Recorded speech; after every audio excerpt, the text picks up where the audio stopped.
देखो बच्चों, आज हम लोग क्या पढ़ने जा रहे हैं? प्रमुख नदियां और नदियों के नाम। मतलब 10 को नदी और 10 को नदी की उसके लंबाई के बारे में बताया जाएगा, ठीक ना? कि कौन नदी कितना उसको लंबाई, कितना किलोमीटर लंबाई है, ठीक ना? तो सबसे पहले पढ़ेंगे सिंधु नदी। सिंधु नदी की लंबाई कितनी है? 29 किलोमीटर। दूसरा मतलब ब्रह्मपुत्र नदी। ब्रह्मपुत्र नदी की लंबाई कितनी है?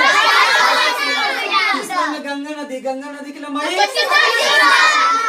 चौथा माता गोदावरी नदी। गोदावरी नदी 1465 किलोमीटर है। इसके बाद पांचवा नंबर आता है कृष्णा नदी। कृष्णा नदी 1400 किलोमीटर।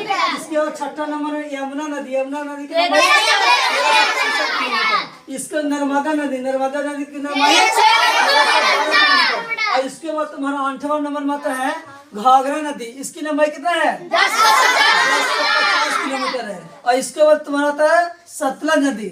सतलज नदी की लंबाई 30 किलोमीटर। और इसके बाद आता है चंबल नदी। चंबल नदी की लंबाई 965 किलोमीटर। अब 10 को तुम्हारा नदी का नाम बताया गया जो कि तुम सीरियल नंबर से लाइन से है कि नहीं? देखो तो तुम लाइन से होगा। 2900 आया, फिर 2880 आया, उसके बाद 2510 आया, उसके 6465 आया, इसके बाद तुम्हारा 1400 आया, 1365, 1312, 1050, 1030, 965। लाइन से आ रहा है कि नहीं? नदी का नाम है, लाइन से पूरा बताया गया, ठीक ना?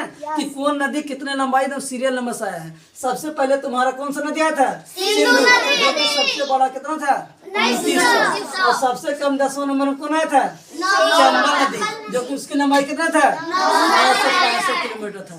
अब बोलो, कल सभी को याद हो जाएगा ना? बढ़िया से इसको याद करना, ठीक है?